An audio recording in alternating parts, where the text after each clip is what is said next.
Professor समाजशास्त्र राजकीय महाविद्यालय धौलपुर।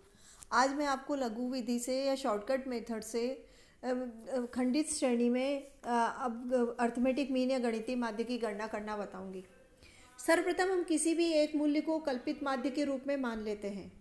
उस कल्पित माध्य श्रेणी के में मूल्यों के विचलन अर्थात dx को ज्ञात करते हैं। विचलनों का जो संबंधित आवृत्तियों से गुणा कर देते हैं, उससे हमें fdx ज्ञात हो जाता है।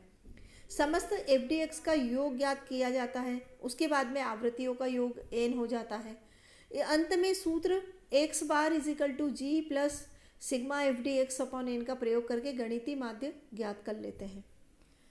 उदाहरण के लिए हमारा m है 10, 12, 14, 15, 18, 20, 22।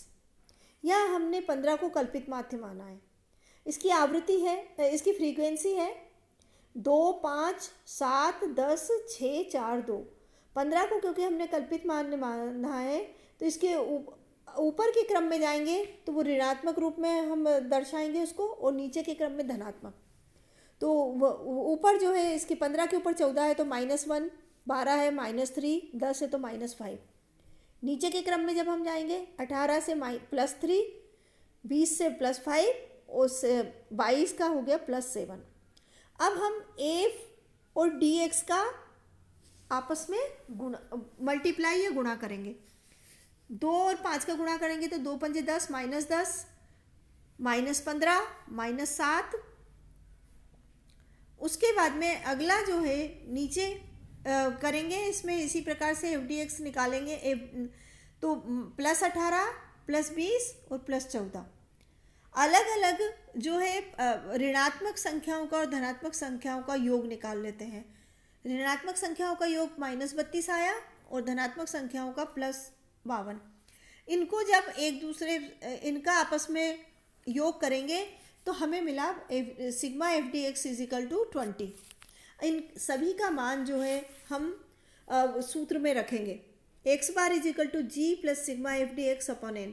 जी यहाँ पे कल्पित माध्य है जिसका मूल्य 15 है, तो बराबर 15 धन 20 बटे 36 बराबर 15 धन 5 बटे 9 बराबर 15 धन 0.556 15.556। ये हमारा आंसर है। अखंडित श्रेणी में गणितीय माध्य की गणना करें अब हम, तो लघु विधि से अगर हम इसको करें तो सर्वप्रथम हम वर्ग की दोनों सीमाओं को जोड़कर उनका औसत निकाल लेते हैं और उससे जो हमें मूल्य प्राप्त होगा वह mv होता है। किसी भी एक मूल्य को कल्पित माध्य के रूप में मानेंगे। इस कल्पित माध्य से श्रेणी में मूल्यों का विचलन अर्थात dx ज्ञात करेंगे। विचलनों का संबंधित आवृत्तियों से गुणा करने पर fdx ज्ञात हो जाएगा। समस्त fdx का योग ज्ञात किया जाएगा और वो आवृत्तियों का योग अर्थात n ज्ञात कर लेंगे, और अंत में सूत्र x bar equal to G plus sigma fdx upon n का प्रयोग करके गणितीय माध्य ज्ञात कर लेंगे।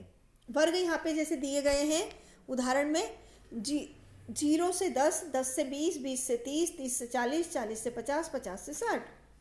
mv है यहाँ पे 5, 15, 25, 35, 45 और 55। माना हमने कल्पित माध्य जो है वो 25 माना। तो अब इसके बाद में हम इनकी आवृत्ति देखें तो वो है 3, 5, 8, 6, 4, 4। dx निकालने के लिए -20, -10, नीचे की तरफ जाएंगे तो +10, +20, +30। fdx इनका गुणन योग जो होगा वो है -60, -50, +60, +80, +120, -110 और +260। fdx का जब आपस में गुणा करेंगे, गुणनफल निकालेंगे तो +150 निकलेगा। x bar equal to G plus sigma fdx upon n equal to 25 plus 150 upon 30 बराबर 5। तो 25 प्लस 5 इजिकल टू 30। ये हमारा इसका आंसर आपको प्राप्त हो गया।